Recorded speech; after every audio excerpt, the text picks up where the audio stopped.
Olá, bom dia. Sejam todos bem-vindos novamente. Na aula de hoje, iremos ter uma revisão das 4 primeiras unidades, da unidade 1, 2, 3 e 4. Mas nesse primeiro momento, iremos acompanhar a aula da professora Ciliana, do Instituto Federal do Rio Grande do Norte, onde ela também faz uma breve abordagem dos 4 capítulos. Vamos acompanhar? Olá, eu sou Ciliana Ravina, tutora à distância.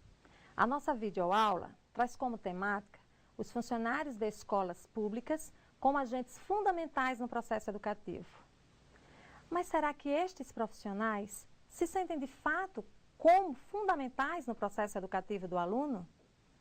Selecionamos alguns slides onde trataremos inicialmente das 4 primeiras unidades do nosso material didático, com os seguintes temas norteadores. Vejamos. Construindo a identidade dos funcionários de escolas públicas. Na unidade 1. Unidade 2. Reflexão acerca da educação, numa perspectiva ampla deste processo. Unidade 3. A qualidade da educação, a Constituição Federal e a LDB legitimando a gestão democrática na escola. E, finalmente, faremos uma breve análise, uma breve reflexão da gênese histórica dos funcionários de escolas públicas. Mas antes de entrarmos no mérito destas questões, vejamos o que pensam alguns funcionários de uma escola pública no município de Natal, quando questionados acerca da relação existente entre a prática da sua função e o processo educativo dos alunos. Vejamos o que eles responderam. Meu nome é Divanilson, minha função aqui é porteiro, trabalho há 5 anos, minha função é só abrir e fechar portão e não deixar que os alunos saiam só acompanhado com os pais. Meu nome é Uzeneide Lourenço de Medeiros, sou auxiliar de secretaria da escola. Eu trabalho fazendo histórico, carteiras de estudante, censo escolar, atas finais, elemento de matrícula. Meu nome é Rosa de Lourdes Xavier de Farias, trabalho aqui nessa escola há 7 anos e sou auxiliar de serviços gerais. Nós trabalhamos em equipe, quando falta algum funcionário, tipo a SG ou merendeira, eu cubro, ou a merendeira ou outro colega.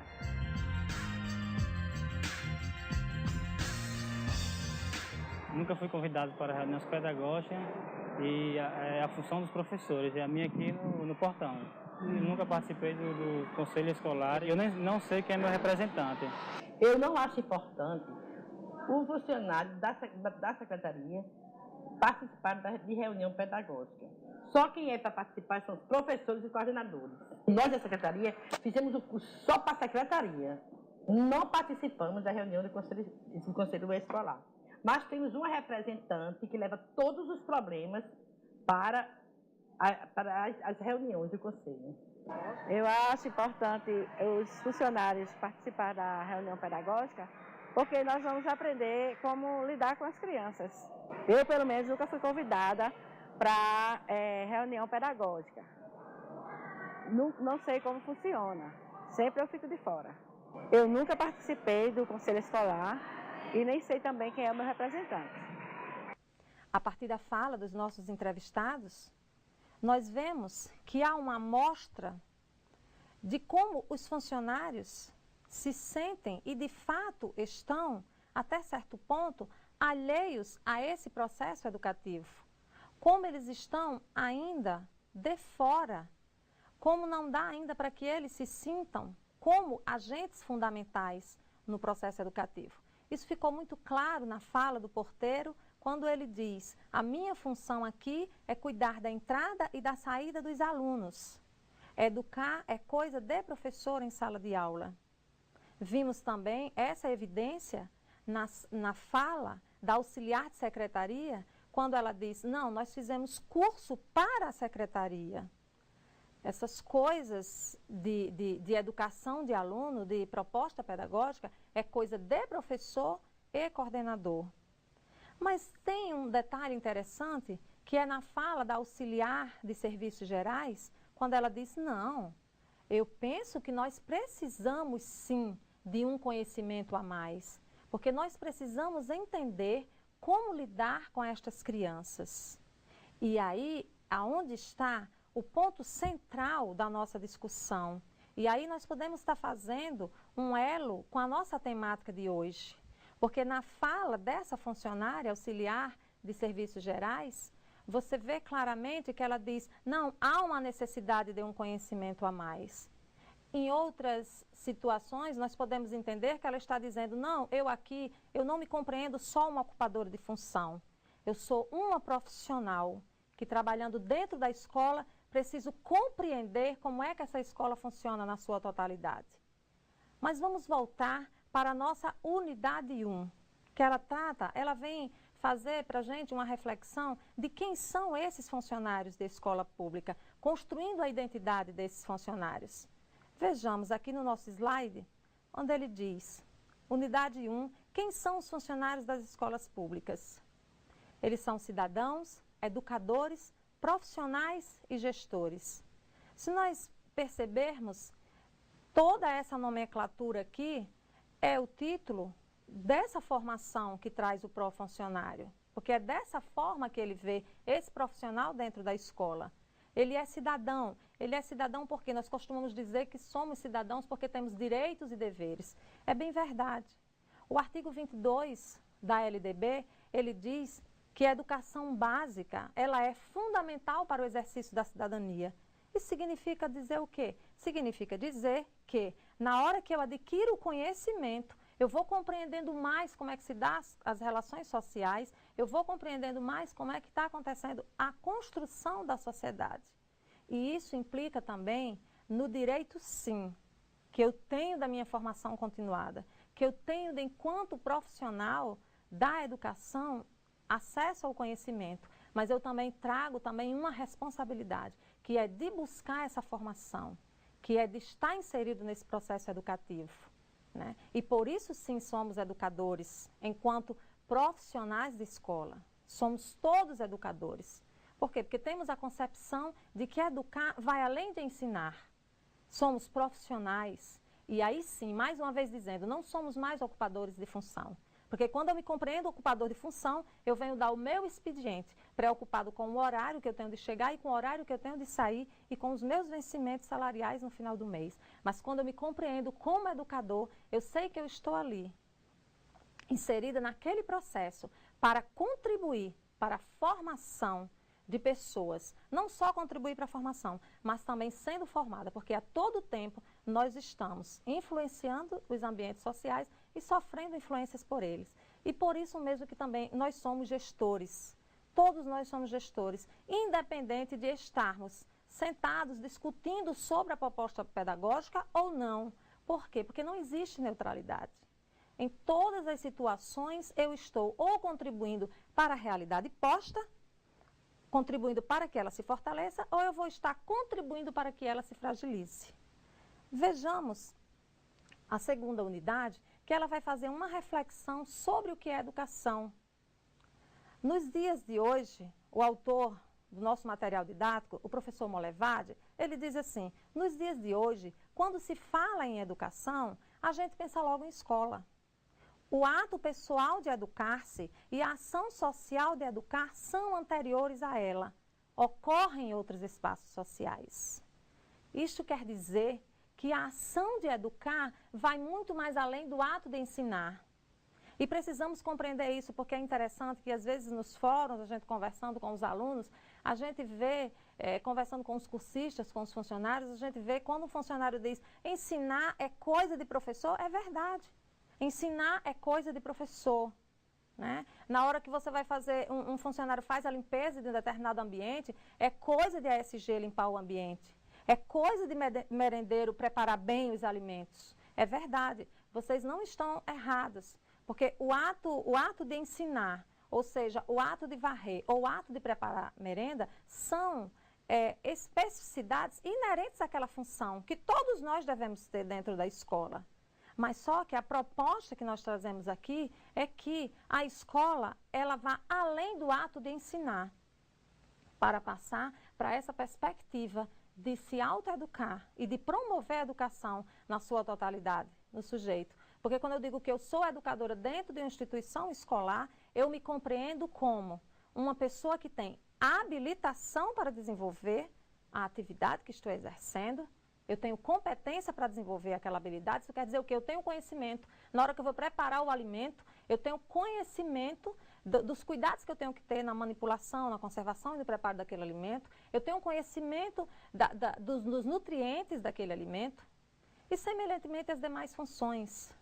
E isto é uma atividade que é diferenciada da atividade em sala de aula, porque aí o professor, seja ele professor de disciplina, ou seja ele o pedagogo dentro da sala de aula que trabalha com os anos iniciais, esse professor, ele precisa também ter conhecimentos específicos dentro da área que ele está atuando. Mas todos nós somos educadores. Por quê? Porque a escola ela precisa considerar o aluno na sua totalidade. Em seguida, nós vamos ver aqui que a unidade 3, ela vai trabalhar sobre a qualidade da educação pública. Fala-se há tanto tempo em qualidade da educação pública, e aí há muitas queixas por parte dos docentes, por parte dos funcionários, das famílias e dos próprios alunos. Se busca tanto, mas o que é qualidade na educação? Né? O que é um serviço realmente prestado de boa qualidade? Podemos dizer que a nossa escola pública hoje, ela tem um ensino, ela traz um ensino de qualidade? Infelizmente, os dados até do IDEB mostram, né, que a cada ano a dificuldade dos alunos e de professores, de famílias aumentam, né, onde são vários elementos que podem ser discutidos sobre essa questão da qualidade. Mas o que é interessante, que um dos elementos que o nosso estudo traz sobre a qualidade da educação pública é a gestão democrática. Vejamos, no nosso material, o autor faz a seguinte observação. A gestão democrática, legitimada na Constituição Federal, artigo 206, inciso 6º, e na Lei de Diretrizes e Bases da Educação, LDB, artigo 3º, inciso 8º. Vejamos como nós questionamos ainda também nos nossos fóruns. A gestão democrática, ela é construída e deve ser construída dentro da escola. Não se fala mais, como se falava décadas atrás, sobre o diretor da escola. É o diretor quem dirige a escola. Não. A proposta hoje é que a escola seja dirigida pelo seu coletivo. E para isso se faz uma chamada ao conselho escolar e se faz uma chamada às equipes gestoras das escolas. Aqui no município de Natal, por exemplo, nós temos a Lei 087 de 2008, que estabelece a eleição direta para gestores das escolas públicas municipais e também traz essa proposta de que as escolas sejam gerenciadas pela equipe gestora e pelos conselhos escolares. No estado, por exemplo, é a Lei 290. E aí é interessante que cada um de vocês que estejam aí no município de vocês possam estar vendo sobre a questão da legislação municipal nas cidades de vocês. Que discussão já há em torno disso aí? Nós sabemos que há muitos gestores que são indicados. E essa indicação, ela fecha um pouco a gestão democrática. Por quê? Porque as pessoas, elas não são eleitas, elas não são escolhidas pela comunidade, né? Elas já vêm com um foco, né? Elas já vêm com um sentimento de atender aos anseios de quem as colocou. Então, o que a gente vê é que não basta só a lei, a legislação garantir a gestão democrática. Essa gestão democrática, ela é construída, ela precisa ser construída através de reflexão, através de debate, através da chamada na escola, através de conversa, de diálogo. E é interessante que todos estejam envolvidos nesse processo. Vejamos agora sobre a qualidade da educação pública e que espaços dentro da escola podem estar favorecendo essa construção dessa gestão democrática. O Conselho Escolar, como nós já falamos, é um órgão, é um colegiado, ele é consultivo, ele é deliberativo, fiscalizador, né? É um espaço que ele promove a discussão, né? Ele promove o debate dentro da escola. É muito interessante quando a gente conhece e que a gente sabe a importância do Conselho Escolar. Porque é interessante que muitas escolas têm instituído os conselhos escolares numa perspectiva só de cumprir as normas. Porque o caixa escolar, as unidades executoras, elas só funcionam com o aval do conselho escolar. e muitas têm instituído simplesmente para receber os recursos, sejam federais, sejam municipais. Mas a proposta não é essa. Precisamos compreender esse colegiado como um espaço importantíssimo de luta pela qualidade da nossa educação. E é interessante que os conselheiros escolares, eles se percebam, eles se compreendam como representantes do seu segmento. Então, eu estou indo para uma reunião do conselho escolar para levar o anseio, o desejo e a proposta do segmento que eu represento. Seja eu professor, seja eu funcionário, seja eu aluno, seja eu pai. O projeto político-pedagógico escolar, o PPP, ou a proposta pedagógica, como alguns denominam, né, na verdade, a gente pode dizer que é a alma da escola. Não conseguimos compreender nem conceber como é que uma escola funciona há 10, 20 anos, 30 anos sem a sua proposta pedagógica. Porque é através da proposta pedagógica que eu posso ter uma análise da escola que eu tenho e da escola que eu almejo ter. É ali onde eu vou ver e eu vou fazer uma análise de todas as potencialidades que eu trago enquanto coletivo e também das minhas fragilidades. Então, primeiro eu vou fazer uma reflexão, eu vou analisar a escola que eu tenho, eu vou ver aonde é que estão as minhas potencialidades, aonde eu vou poder caminhar mais, aonde eu vou ter que parar, que elementos eu preciso inserir, que outros elementos eu preciso retirar ali naquele espaço. Então, esse diálogo é riquíssimo. A escola precisa estar pensando no seu PPP, não como um documento a mais, não como uma norma, mas como um elemento vivo, para que essa escola caminhe numa perspectiva de qualidade de trabalho. O regimento escolar, entre outros elementos, é outro veículo também muito interessante para fortalecer a gestão democrática dentro da escola, né? O regimento escolar é interessante, ele vai o quê? Ele vai estabelecer as regras de convivência dentro da escola e as regras de funcionamento em todas as instâncias que fazem essa escola. Desde das normas de horário de entrada e de saída, mas desde o que pode estar sendo previsto nesse currículo escolar. É interessante, a escola tem uma situação específica naquele bairro, está inserido num bairro de muita violência, ou está inserido num bairro onde há muita divergência, assim, dentro das famílias, há problemas muito sérios com as famílias, né, das crianças. Então, vamos colocar aqui dentro do nosso currículo, né, vamos colocar aqui dentro do nosso currículo um tema transversal levado a essa situação. E aí é interessante, porque o regimento escolar, ele pode também estar prevendo isso aí. Vejamos em seguida, na nossa unidade 4, né, chegamos agora a um ponto interessante, que é essa retrospectiva, essa gênese aí desses funcionários das escolas públicas, desde o início da escolarização no Brasil, né? Com a escola jesuítica na Bahia, em 1500, a gente via que quem era responsável pela educação eram os religiosos, né? Onde eles se dividiam na ação de educar e de cuidar. Vejamos aqui. A nossa 4ª unidade, ela vai trazer os funcionários das escolas públicas fazendo uma gênese histórica de quem eram esses funcionários desde o início da escolarização.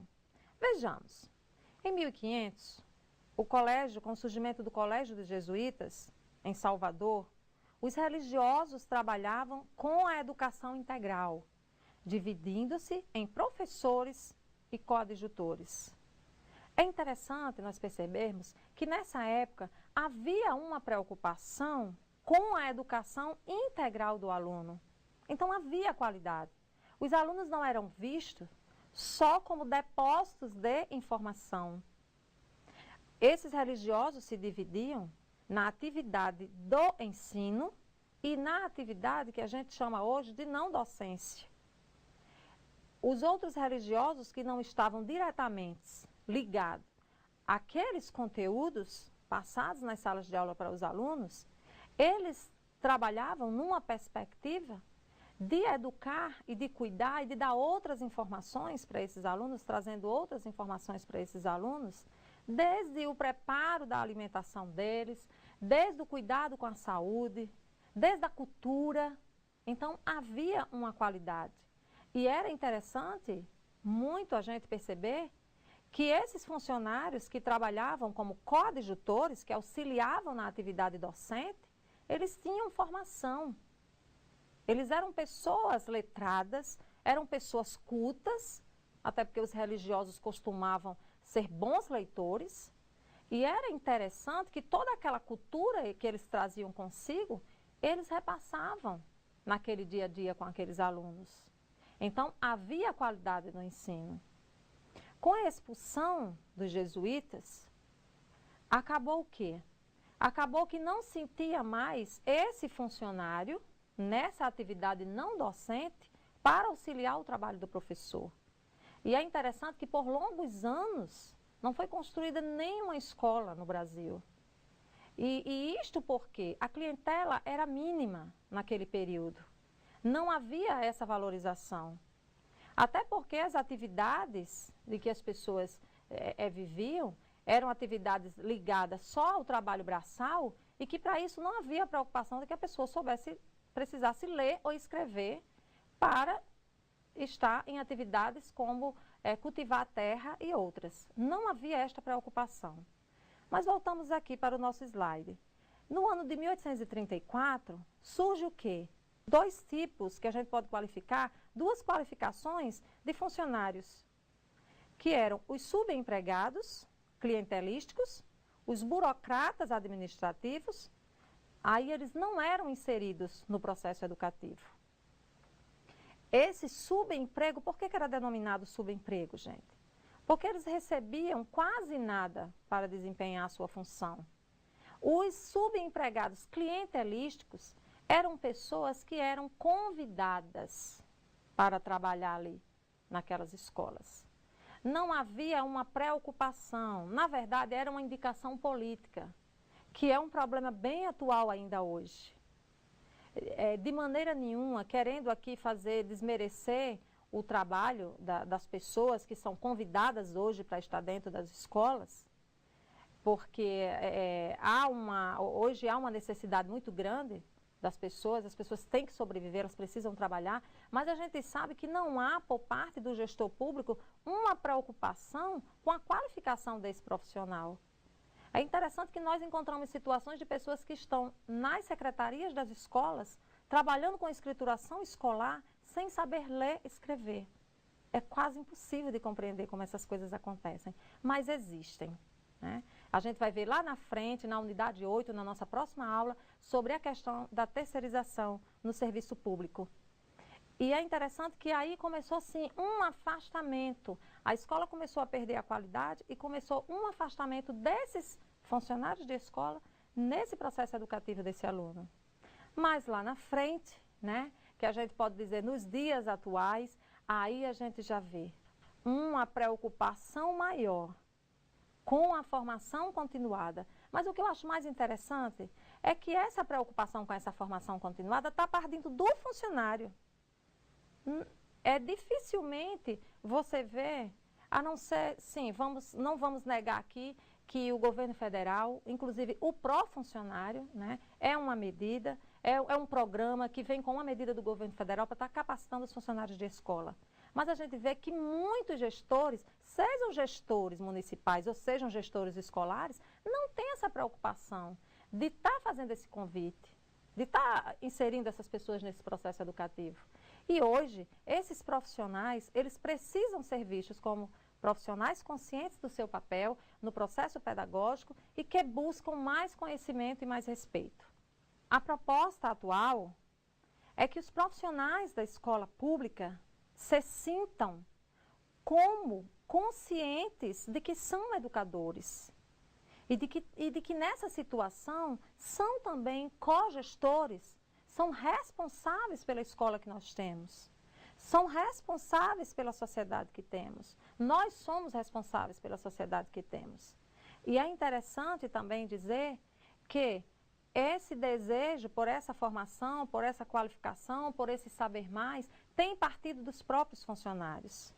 É bem verdade que alguns ainda se colocam com alguma posição de que precisam ser convidados, que sentem a necessidade de ser convidados pela equipe gestora. Eu preciso de um convite para participar de uma reunião, como nós vimos nos nossos entrevistados no início da nossa aula. eu nunca fui convidado, não me convidaram, eu nunca participei porque não fui convidado. É interessante que você não espere por esse convite, mas você vá, você dê o primeiro passo.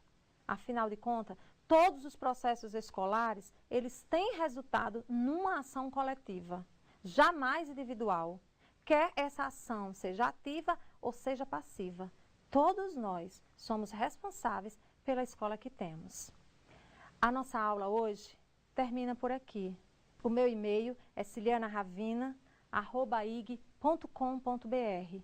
Estamos à disposição de vocês. Continue participando dos fóruns, continue participando dos chats, tirem suas dúvidas com os professores e com os tutores. E sucesso para todos. Até a nossa próxima aula. Bom, pessoal, então vimos que é bastante interessante esses primeiros 4 unidades. Mas antes de a gente continuar a nossa revisão, eu gostaria de agradecer a participação dos tutores presenciais, principalmente a Luciane, de Buritis, a Kelly, de Nova Brasilândia, a Fabiana, de Ouro Preto do Oeste, a Maria Luísa, do Teatro Banzeiros, do Porto Velho Centro, a Valéria, de Alta Floresta, e a Luciane, de Espigão do Oeste. Eu gostaria que vocês continuassem participando do chat, que a interação tivesse uma interação maior e melhor em relação às nossas aulas. Então, vamos iniciar a nossa revisão. Na unidade 1, vimos que os funcionários de escola são eles: cidadãos, por terem direitos e deveres na sociedade; educadores, por terem presença permanente no ambiente escolar, são educadores independentes da função que exerçam; profissionais, por exercerem sua função; e gestores, por participarem da gestão escolar, sendo ele o projeto pedagógico escolar, que é bastante interessante, onde eles podem interagir com a escola onde eles trabalham e dar a sua opinião e também receber a opinião dos outros funcionários de escola. Vimos também que há um tempo de ressignificação do espaço escolar, há um novo tempo. Atualmente, na maioria das escolas públicas brasileiras, vive-se um tempo novo. O que é esse tempo novo? É uma nova concepção de espaço escolar e é ensejada pela Lei de Diretriz, a LDB Nacional de 9.394 do ano de 96, em que em seu artigo 1º propõe uma nova concepção de educação, que passa doravante a ser definido como processo abrangente, voltado à formação global do indivíduo, vinculada ao mundo do trabalho e à prática social, na perspectiva da construção de uma nova sociedade justa e democrática. Bom, então nesse novo tempo escolar, a nova função para se formar uma escola justa e democrática é a profissionalização desses funcionários de escola, onde eles estão buscando a capacitação para que eles se tornem melhor no processo de ensino-aprendizagem e para que eles possam passar essa nova conhecimentos que eles estão adquirindo na formação para os alunos, ou seja, eles estão construindo novas identidades, são eles os funcionários de escolas. Vimos também que há uma concepção de um educador novo, que são eles, como eu falei, os funcionários, conscientes do seu papel de educadores, precisam construir sua nova identidade profissional, isto é, ser profissionalizados, recebendo formação inicial e continuada, tanto quanto os professores. Vimos também na nossa unidade 1 sobre como era antigamente a educação escolar. Então, vimos que as escolas públicas são mantidas e administradas pelos governos federal, estadual, municipal e são sempre gratuitas. Já as escolas privadas, mantidas por pessoas ou empresas, onde quase sempre os alunos ou as famílias pagam as mensalidades. Bom, nessa unidade traz bastante conceito sobre como foi a divisão da educação escolar, que é a escola pública, as privadas, e sobre os ensinos, ensino infantil, ensino fundamental, ensino superior. Então, vamos rever novamente como que é esses conceitos. A educação básica. A primeira LDB do Brasil foi a Lei 4.024 de 1961. Por ela não existiam pré-primário, que incluía o jardim de infância, o curso primário com duração de 4 a 6 anos, o ginasial, que era a duração de 4 anos, o colegial, este último oferecia 3 opções, e uma delas era o curso clássico, com forte ênfase para ciências humanas, a área de letras, enquanto o científico destacavam as ciências exatas e naturais, e que também tinha duração de 3 anos e permitia o ingresso no ensino superior. Já com a lei nova da LDB de 9.394, atual de 1996, no artigo 21, a educação escolar compõe-se de quê? De a educação básica, formada pela educação infantil, o ensino fundamental e o ensino médio. E o segundo, a educação superior. Na educação infantil, a primeira etapa da educação básica tem como finalidade o desenvolvimento integral da criança até 5 anos de idade, em seus aspectos físico, psicológico, intelectual e social, complementando a ação da família e da comunidade. Já a educação infantil será oferecida em creches ou entidades equivalentes para crianças de até 3 anos de idade. E a pré-escola para as crianças de 4 a 5 anos de idade. O ensino fundamental, com duração mínima de 9 anos, é obrigatório e gratuito na escola pública. Terá por objetivo a formação básica do cidadão, bem como o desenvolvimento da capacidade de aprender, tendo como meios básicos o pleno domínio da leitura, da escrita e do cálculo. Já o ensino médio é a etapa final da educação básica, com duração mínima de 3 anos, que terá como finalidade a consolidação e o aprofundamento dos conhecimentos adquiridos no ensino fundamental, possibilitando o prosseguimento de estudos. Já a educação superior tem por finalidade formar diplomados nas diferentes áreas de conhecimento, aptos para a inserção em setores profissionais e para a participação no desenvolvimento da sociedade brasileira e colaborar na sua formação contínua. Bom, as escolas normais, que se diziam antigamente, são instituições de formação de professores.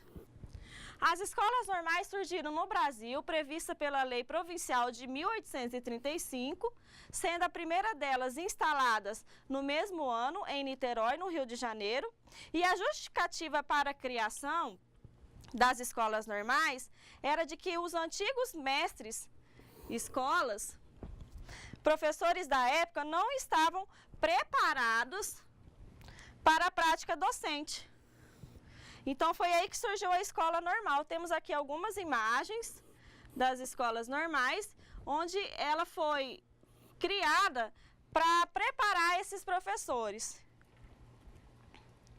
Bom, nessa unidade também, nessa primeira unidade, o autor fala dos momentos em que ele viveu dentro da escola. E ele traz vários conceitos. Dentro desses conceitos são as punições escolares, um inspetor de escola, como ele se comportava antigamente e como que deve ser agora. Portanto, por isso que é fundamental a formação, a profissionalização, para que possa lidar melhor com essas crianças, principalmente você, inspetor de escola. Se você, antigamente, sabemos que os alunos eram bastante, como se fala, chamada a atenção diferente, de um modo onde a violência surgia. Mas hoje em dia, a criança é amparada pelo Instituto da Criança e onde deve saber melhor como se comportar com esses alunos, como lidar com essas crianças. Então, vamos ver. Nos tempos passados, castigos por mau comportamento eram mais físicos e de humilhação. Exemplo, reguadas, palmatórias, estalos, puxões de orelhas, estar na aula com uma orelha de burro, de papel, estar virada para a parede em pé, estar em pé em cima da cadeira. Então, vimos que eram castigos de humilhação. Hoje, com o Estatuto da Criança e do Adolescente, a Lei 8.069 de 1990, as punições usadas atualmente são mais de gênero psicológicas. Ou seja, os professores são proibidos de exercer qualquer castigo físico ao aluno. Algumas punições que os alunos podem sofrer são essas: faltas disciplinares, ida ao gabinete de pedagogia e disciplina, ida ao conselho disciplinar, recado na caderneta, conversa com os alunos e envio de carta ao encarregado da educação. Bom, então vimos que na unidade 1 ele faz uma breve abordagem sobre alguns conceitos e como era o ensino antigamente.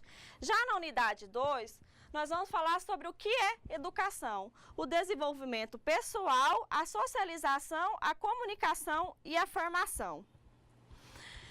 Nessa unidade foi quando surgiu a valorização dos professores, a luta pela valorização. Os professores começaram a lutar por essa função deles, com participação de órgãos públicos e federais, para que essa valorização fosse melhor e maior. Então, foi aí que aconteceu os movimentos sociais e a política educacional. Essa desvalorização provocou nas classes trabalhadoras reações de defesa dos seus interesses e de reafirmação do seu valor profissional.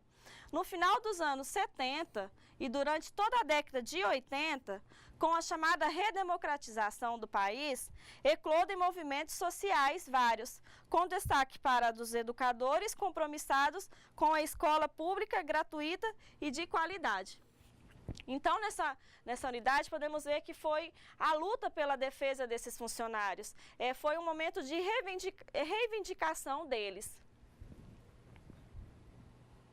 Educadores realizam as conferências brasileiras de educação, articulam-se no Fórum Nacional em Defesa da Escola Pública, por ocasião da tramitação da atual LDB, organizam-se na Associação Nacional pela Formação dos Profissionais da Educação e intensificam suas lutas sindicais. Então, na verdade, eles estavam lutando pelos seus direitos.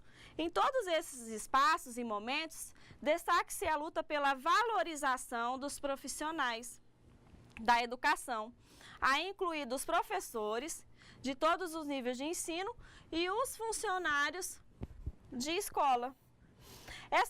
Esta luta prossegue nos dias atuais, cabendo destaque aos esforços empreendidos pela Confederação Nacional dos Trabalhadores em Educação, a CNT, e pelo próprio Ministério da Educação, o MEC.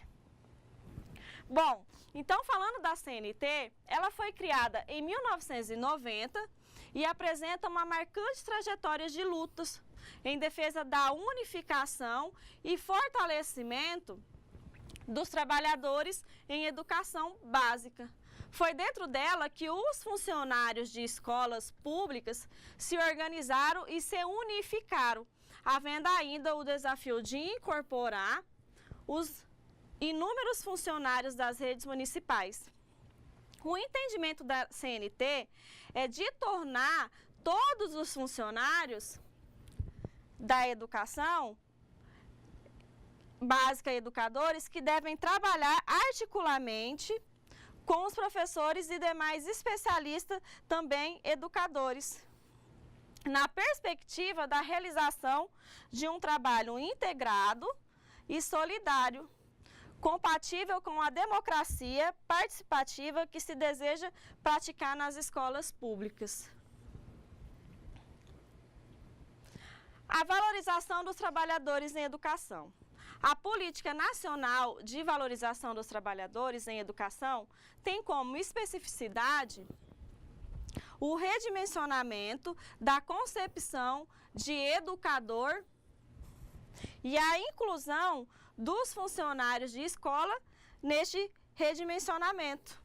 Trata-se de um gesto de reconhecimento da sua identidade social e é o início institucional da sua valorização profissional. Bom, então essa valorização se dá a partir da formação, da capacitação, onde o professor, o funcionário, tem que ter esse reconhecimento e sua identidade social.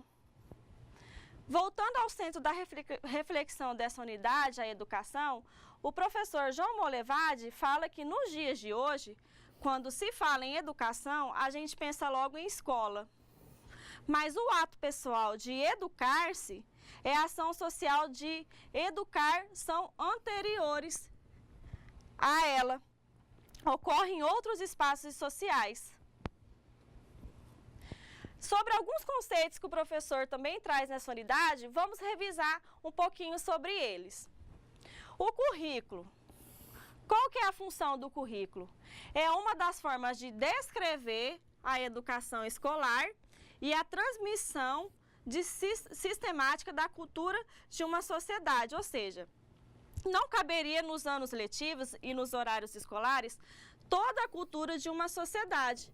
Então, ele serve às autoridades, escolhem determinados conteúdos e os organizam em matérias de ensino, ou seja, é a grade curricular, né?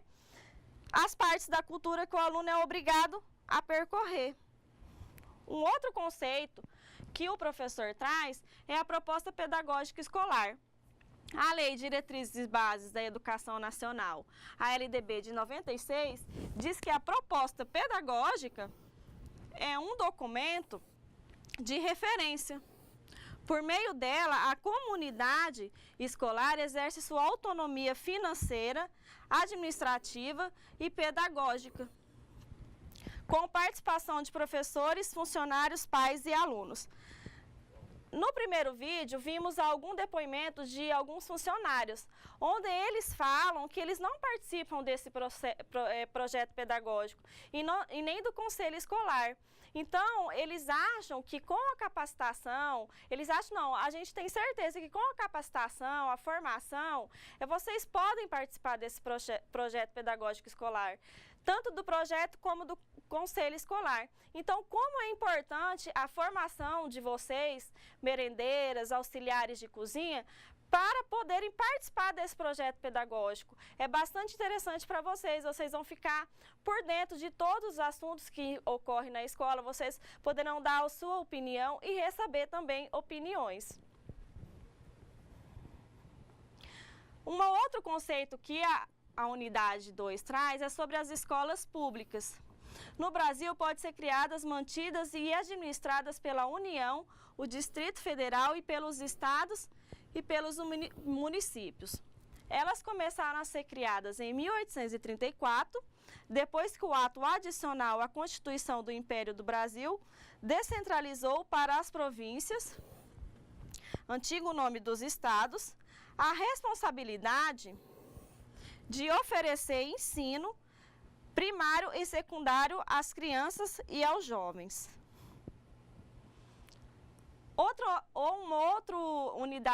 Nessa unidade, um outro conceito que ele traz é sobre o turno matutino. A educação escolar é oferecida em etapas e modalidades. Com a explosão de matrículas por volta de 1920, as escolas estaduais desdobraram-se em turnos matutino, vespertino e noturno. E com isso puderam oferecer o triplo de vagas aos alunos.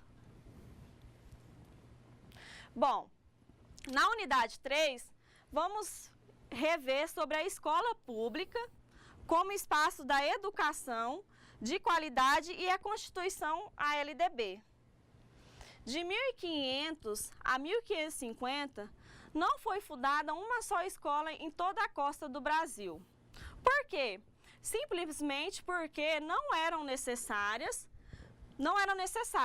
como praticamente não vieram crianças portuguesas nas expedições exploradoras de pau-brasil.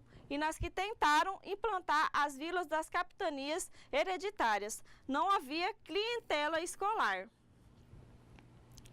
Só em 1550, com a chegada das famílias que vieram nas caravelas de Tomé de Souza, o primeiro governador geral começou a funcionar em Salvador, Bahia, o Colégio dos Meninos de Jesus, tendo os padres jesuítas como professores, começando assim a educação escolar no Brasil. O que aconteceu de importante na história do Brasil em 1988? Precisamente no dia 5 de outubro. Nesse dia foi promulgada a nossa atual Constituição, a nossa sexta Carta Magna. Ela é chamada de Constituição Cidadã, porque assegurou os mais amplos direitos à população brasileira, entre muitos dos direitos que se aplicam a 185 milhões de brasileiros. Essa é o da educação escolar, cuja oferta é considerada também o dever do Estado. Somente o ensino fundamental é estritamente obrigatório tanto para a oferta pelos governos como para a matrícula dos alunos. Na unidade 3, vimos que, de um lado, os pais são obrigados a matricular seus filhos dos 7 aos 14 anos no ensino fundamental, em escolas públicas ou particulares, credenciadas pelo Conselho Estadual ou Municipal de Educação. De outro lado, os governos do Distrito Federal, dos estados, dos municípios, com colaboração da União, quando necessária, são obrigados a oferecer o ensino fundamental gratuito a todos que não o concluíram, sejam crianças, adolescentes, sejam jovens, adultos ou idosos.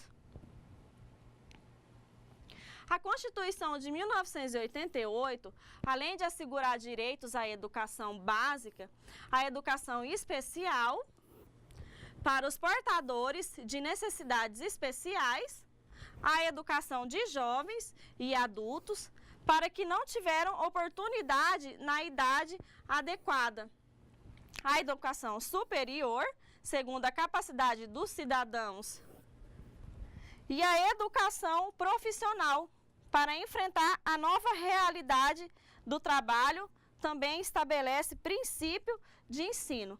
Bom, em relação a essa educação profissional, se trata do que nós estamos vivendo hoje, do pró-funcionário, da formação de vocês, para que vocês, com a formação, vocês possam participar da nova realidade do ensino, que é uma educação onde está visando uma educação justa e democrática dos alunos, então uma educação cidadã. Então vocês devem, com a capacitação e a formação, participar dessa novo conceito de escola, da escola cidadã.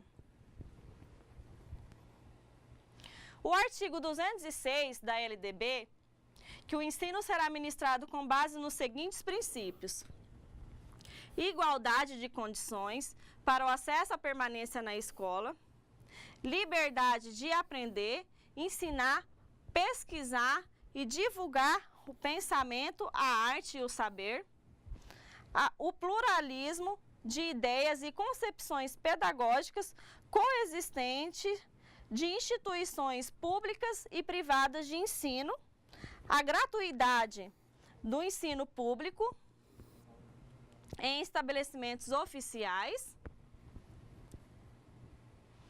a valorização dos profissionais do ensino, garantindo na forma da lei planos de carreira para o magistério público com piso salarial profissional e ingresso exclusivamente por concurso público de provas e títulos.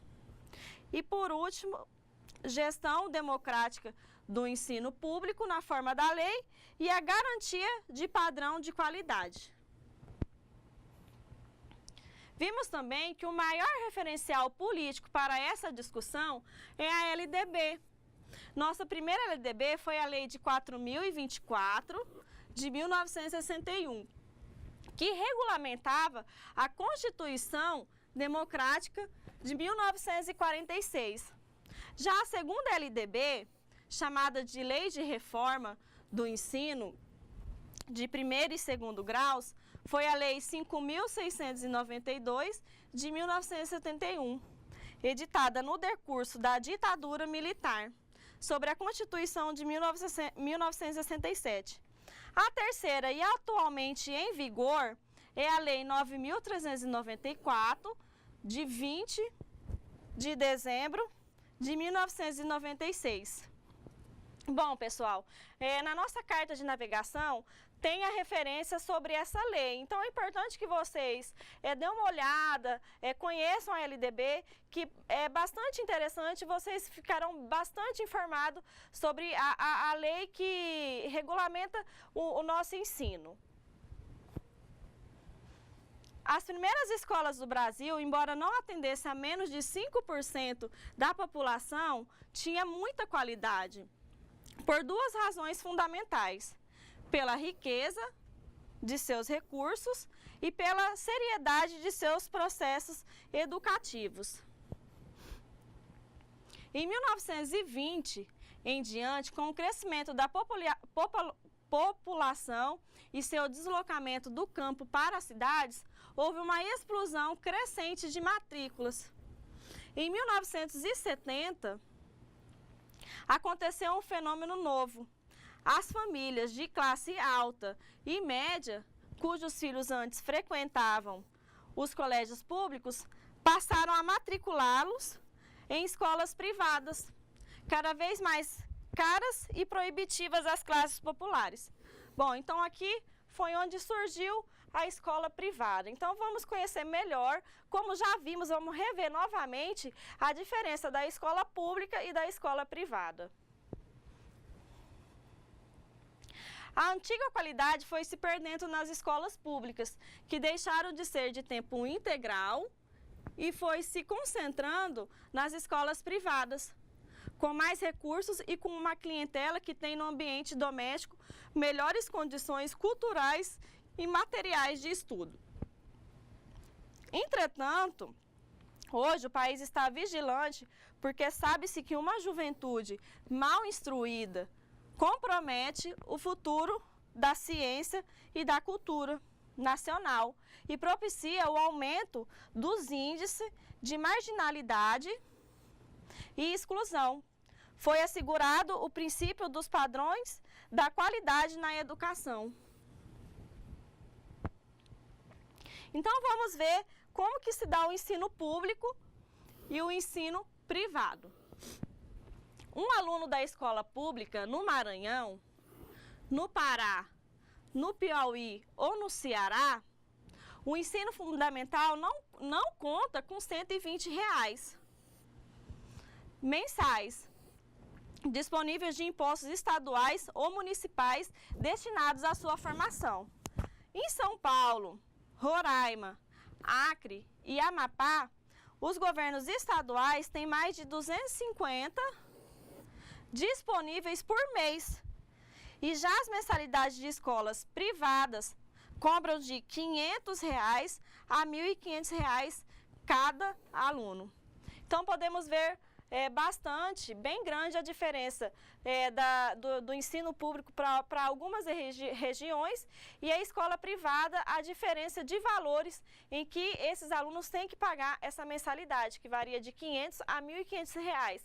E já em outros estados, no Piauí, no Pará, eles nem contam com R$120 que é destinados à sua formação. Então, podemos ver que ainda, em relação a isso, o ensino público está bastante pertinente a uma situação ruim para esses alunos onde eles não contam com uma educação de qualidade. Bom, sobre alguns conceitos que o professor Monlevades traz nessa unidade é sobre o Conselho Escolar, que nele a Lei Federal de 9.394 de 96, em seu artigo 14, estabeleceu que a gestão democrática nas escolas é exercida pela atuação de um conselho escolar, ou equivalente, constituído de representantes da comunidade escolar, o qual cabem as decisões administrativas e pedagógicas da escola. O diretor é seu membro nato, mas as decisões do conselho só valem se forem aprovadas pela maioria de seus membros, que são eles professores, funcionários, alunos e os pais, e outros representantes, conforme estabelecer a proposta pedagógica da escola ou o regimento escolar. Outro conceito que ele traz é sobre a profissionalização. O que é a profissionalização? É um movimento de transformação de ocupações de apoio para profissões reconhecidas e regulamentadas por uma habilitação escolar em nível médio ou superior. Temos também a unificação. Os funcionários de secretarias, cantinas, bibliotecas, serviços gerais, segurança eram menos organizados e filiavam-se a associações de funcionários públicos estaduais ou municipais. Só no Distrito Federal, no Paraná e em São Paulo, fundaram as associações próprias. Depois da ditadura militar, eles procuraram os professores e os especialistas em educação para organizarem em sindicatos unificados. A esse movimento que culminou em 1990 com a fundação da CNT, chamamos a unificação. É um conceito também que o professor Molevade traz essa unidade, é sobre a profissionalização e a unificação, onde foi com a luta dos sindicatos que aconteceu isso, a unificação desses funcionários de escolas. Outro conceito que vimos também foi sobre o curso técnico de nível médio. Para ser um profissional de verdade, é necessário ter um diploma profissional. Antigamente, esse diploma era independente do grau de escolaridade. Hoje, só pode receber um diploma profissional quem tiver um ensino médio completo ou obtê-lo num curso de graduação de ensino superior. Na unidade 4, a nossa última unidade, vimos a gênese histórica dos funcionários, os religiosos coadjutores, os escravos serviçais, os subempregados clientelísticos e os burocratas administrativos. E vimos também a reconstrução dessas identidades. Então vamos acompanhar novamente o que traz o capítulo 4. Sabemos que os primeiros funcionários estão presentes na construção e no funcionamento da primeira escola, o Colégio dos Jesuítas de Salvador, em 1550. Eles se chamavam Diogo Jacome e Vicente Rodrigues. Ali trabalhavam 6 religiosos, jesuítas, e 4 professores e 2 irmãos coadjutores. Os professores davam as aulas, a princípio de primeiras letras e logo em seguida do que corresponderia hoje ao ensino médio. E os coadjutores, o que faziam? Bom, então nessa unidade 4 vimos quem foram os primeiros funcionários de escola, sendo eles os coadjutores dos jesuítas, os religiosos jesuítas. Então vamos acompanhar como que se dava, como que foi esses primeiros funcionários de escola. Como o colégio funcionava em regime de internato, os religiosos eram responsáveis não somente pelo ensino, mas por toda a vida dos alunos. A alimentação, a saúde, o lazer, a religiosidade, o desenvolvimento corporal e psicológico e, em uma palavra, por toda a sua educação. Para substituir os colégios e as escolas dos jesuítas, o rei Dom José e seu primeiro-ministro, o Marquês de Pombal, instituíram as aulas régias. Qualquer pessoa alfabetizada ou que dominasse a gramática e a aritmética se apresentavam ao presidente da Câmara para dar aulas. Bom, com o fim do internato das escolas jesuítas, se iniciou o movimento das aulas régias, onde qualquer pessoa que dominasse a aritmética, cálculos, poderia dar aulas. E essas aulas eram dadas em qualquer lugar, numa sacristia ou num cômodo de uma sala de uma pessoa qualquer. Então, assim, vimos que antigamente o ensino com o jesuíta era bastante... tinha uma melhor qualidade. Já com as aulas régias, podemos identificar que qualquer pessoa que dominasse um pouquinho do conhecimento poderiam dar essas aulas. A educação praticamente ficava por conta de uma só pessoa, o professor. Quando muito, ele era auxiliado por um escravo ou escrava, que se incumbia de limpar a sala, oferecer água aos alunos, dispor uma bacia e toalha para o asseio do professor. Os registros escolares, a escrituração, a guarda e o manuseio dos livros eram tarefa do próprio professor, que ao fim do ano as entregavam ao inspetor da província para a emissão dos certificados. Então, vimos que nessa época a qualidade do ensino ficava por conta somente de um professor, onde ele era auxiliado por um escravo.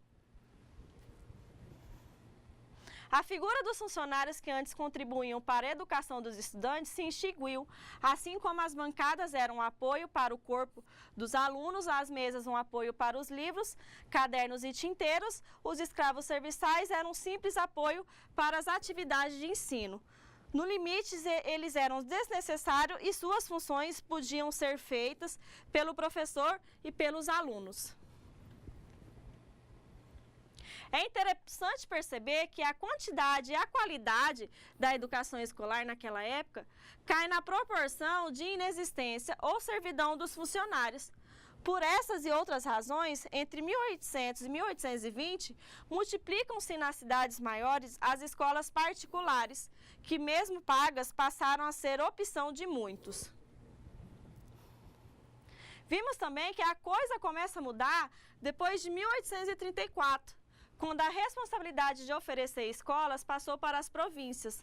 A multiplicação de escolas primárias e a construção de prédios para esses estabelecimentos maiores, a que se juntaram as escolas normais, no fim do século XIX. Motivaram uma mudança que muito nos interessa, com o aparecimento de dois tipos novos de funcionários, ambos assalariados. E quem são esses funcionários? Em quase todas as cidades dos estados brasileiros foram criadas escolas primárias.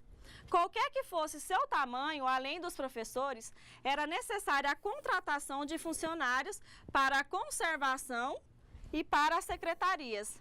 A esses, nos meados do século XX, juntaram-se as merendeiras, nas escolas maiores dos bibliotecários e os outros auxiliares em laboratórios de operação de audiovisuais. Bom, então é aqui que surge a função das merendeiras dentro da escola, dentro do ensino. Como se dava o recrutamento desses funcionários na escola?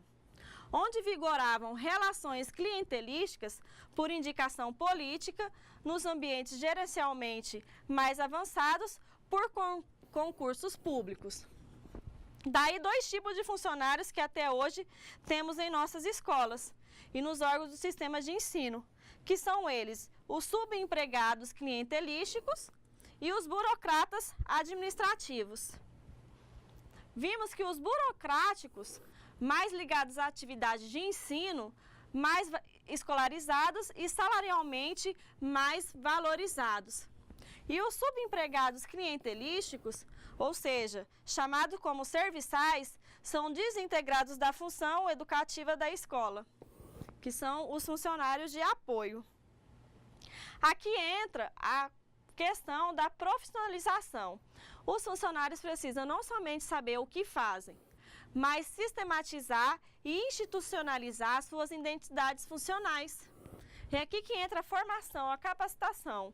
Estamos num tempo de transição, construindo e organizando essas novas identidades, esses novos perfis. Atualmente, quando se faz um concurso para algum cargo não docente, nas escolas, na maior parte das vezes, só se exige a proficiência em provas de conhecimentos gerais. Seleciona-se merendeiras com questões de português, matemática e conhecimentos gerais. No caso de funcionários de secretarias, exige-se, além de provas teóricas, a aprovação em questões da prática de trabalho e a apresentação não de um diploma profissional, mas um título de escolaridade como o certificado de ensino médio. Estamos num momento de desconstrução e reconstrução de papéis e identidades. O profissionário visa construir pelo menos 4 identidades de funcionários de escola com profissionalização em nível médio, que são eles: o técnico em administração escolar, o técnico em multimeio didáticos, o técnico em alimentação escolar, que é o nosso caso, e o técnico em meio ambiente e manutenção da infraestrutura escolar. Bom, sobre o profissionário, onde vocês estão buscando essa capacitação em técnico de alimentação escolar, o que vocês desejam com isso? Vocês acham que essas identidades irão pegar? Então podemos ver que depende muito de você, do seu sucesso neste curso e da forma como você vai transformar e transparecer seu papel na escola e no sistema. Uma merendeira, embora possa ser considerada na escola uma educadora, é simplesmente uma executora, uma fazedora de merendas. Já a técnica em alimentação escolar é uma educadora profissional que domina o conhecimento da nutrição, que planeja, executa e avalia seu trabalho, tanto como produtora dos mais saborosos cardápios, como educadora alimentar, integrada à proposta pedagógica da escola. Assim também é nas outras identidades. Com habilitação profissional, vimos que além da competência, haverá um reconhecimento público. Temos a pretensão não somente de capacitar os atuais 500 mil funcionários de escolas estaduais e municipais e habilitá-los como técnicos, mas oferecer esses 4 cursos nas escolas de ensino médio. Adolescentes que no passado se encantavam com magistério e hoje se encantam com a informação, de agora em diante poderão se encantar com as novas profissões envolvidas na proposta do profissionário. Bom, aqui o autor traz a reflexão de alguns conceitos da unidade. Então, eu gostaria que vocês olhassem esses conceitos que está disponível nos slides. São conceitos que nós já vimos. Então, vocês dão uma nova olhadinha para quando for construir a nossa prova, vocês possam estudar esses novos conceitos. Vamos passar agora para as nossas atividades.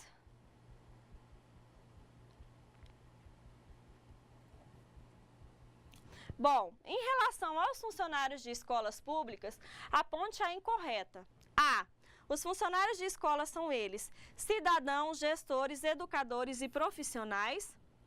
B. No Brasil, a educação escolar pode ser oferecida em escolas públicas, mantidas e administradas pelos governos federal, estadual e municipal, e são sempre gratuitas. C. As escolas privadas, mantidas por pessoas ou empresas, onde quase sempre os alunos ou suas famílias não pagam mensalidades. D. A primeira LDB do Brasil foi a Lei 4.024 de 1961. Por ela existiam-se a pré-escola, que incluía os jardins de infância, o curso primário, com duração de 4 a 6 anos, o curso ginasial de 4 anos e o curso colegial.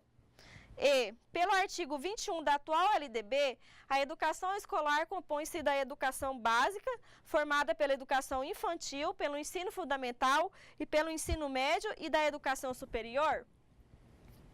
Segunda questão. Em relação aos benefícios da profissionalização para funcionários de escola, marque verdadeiro ou falso. A. Melhora o seu estatuto e eleva os seus rendimentos? É verdadeiro ou é falso? B. Aumenta o seu poder e autonomia? C. esses funcionários não podem colaborar com o processo avaliativo do ensino e de aprendizagem? D. Remuneração condigna que fixe o trabalhador a seu posto? E E. Carreira que o valorize permanentemente com jornada e condições adequadas de trabalho e reconhecimento social? Bom, então, em relação aos benefícios da profissionalização que a gente falou bastante, vocês deverão identificar qual que é a verdadeira e qual que é a falsa. Atividade 3. Qual o seu conceito sobre profissionalização? Nessa terceira questão, eu gostaria que vocês dessem a sua opinião, por que vocês estão buscando a profissionalização? O que é para vocês a profissionalização? O que vocês esperam com a formação do curso que vocês estão fazendo, onde vocês estão formando técnico em alimentação escolar? Então, eu gostaria que vocês relatassem sobre isso e também depois relatassem no seu memorial descritivo. Já a quarta questão, em relação à gênese histórica dos funcionários, marque verdadeiro ou falso. Os primeiros funcionários de escola foram os religiosos jesuítas? B. Obtida a autorização de Lisboa, o professor reunia aos poucos alunos que se dispusessem a aprender numa sala de sua casa, numa sacristia ou num cômodo de alguma repartição pública?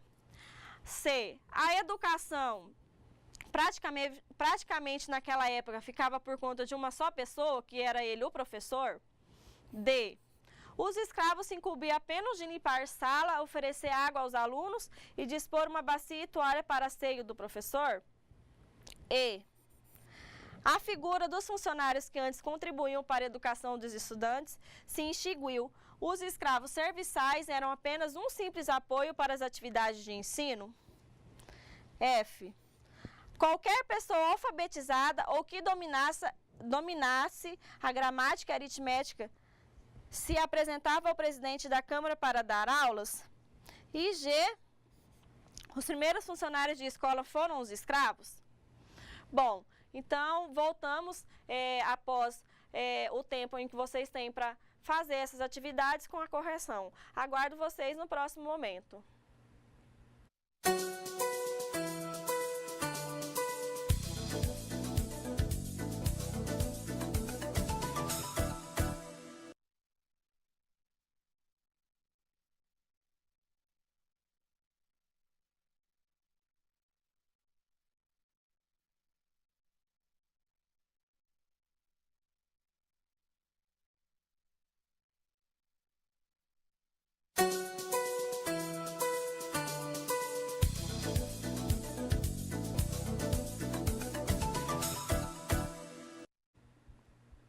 Bom, então vamos à nossa correção. Em relação aos funcionários de escolas públicas, a ponte é incorreta.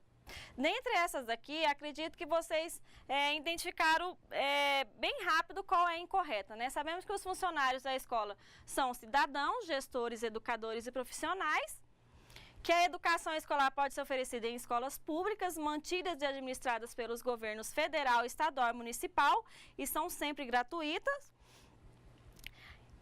As escolas privadas mantidas por pessoas ou empresas onde quase sempre os alunos ou suas famílias não pagam mensalidades? Bom, então a incorreta, na verdade, é a letra C.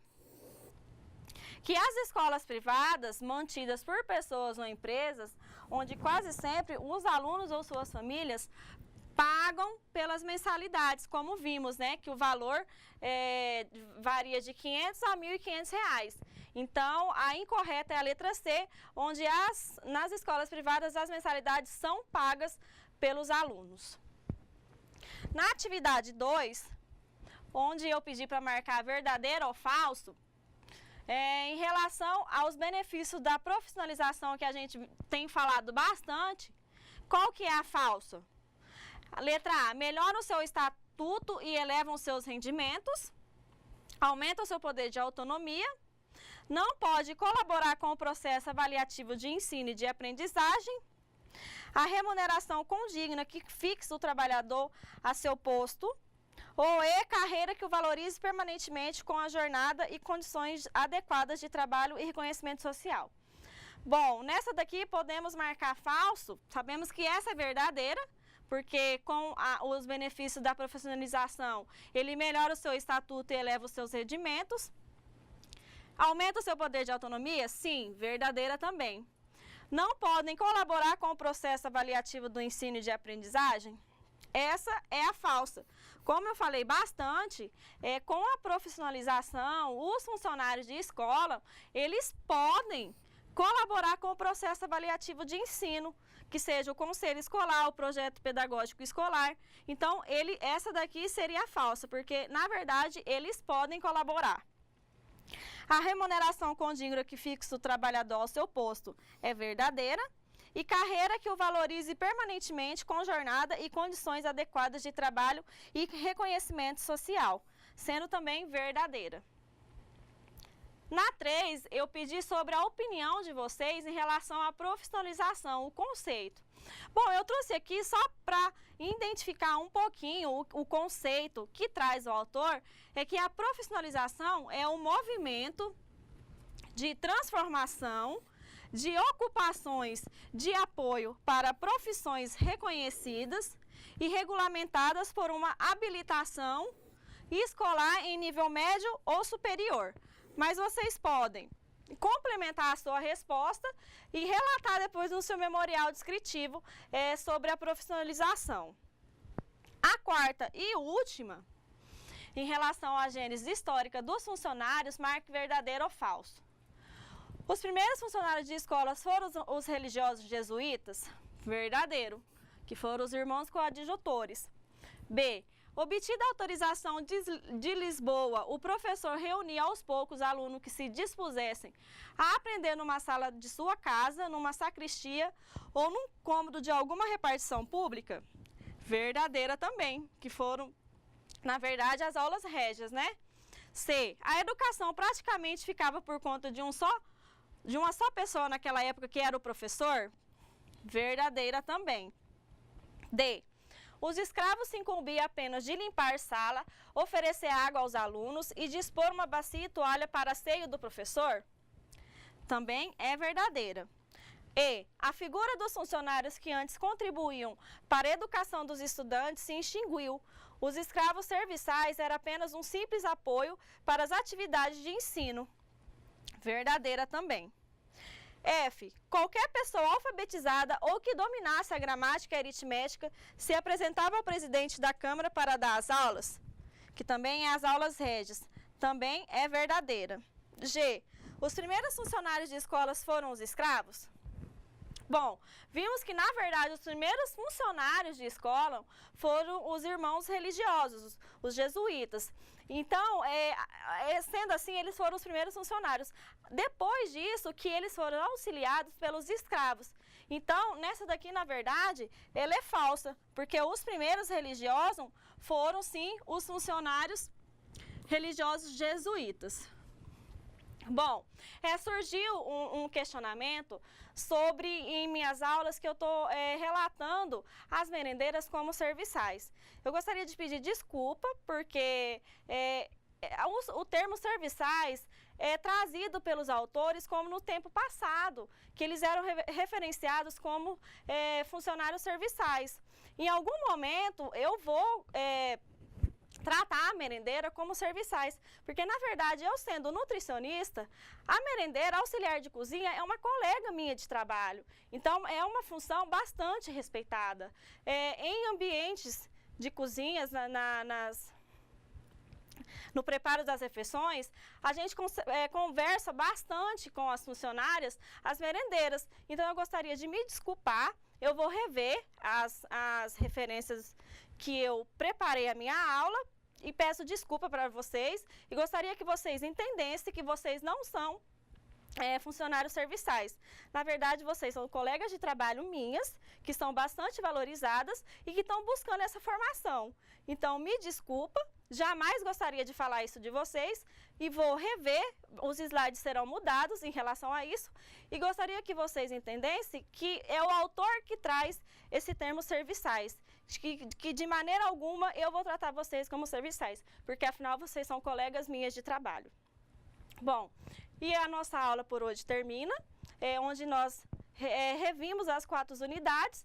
Gostaria que para a próxima aula vocês acessarem o ambiente virtual, onde vocês podem trazer também mais sugestões sobre o que está sendo falado na sala de aula. Gostei bastante hoje da questão em que vocês viram que estão sendo falado bastante o termo serviçais. Gostaria que vocês fizessem a leitura das próximas unidades, que são o capítulo 5, 6, 7 e 8, e que vocês relatem a sua opinião e o entendimento da aula no memorial descritivo. Gostaria de agradecer também a participação das tutoras presenciais em todos os polos e eu espero vocês no próximo encontro. Até lá!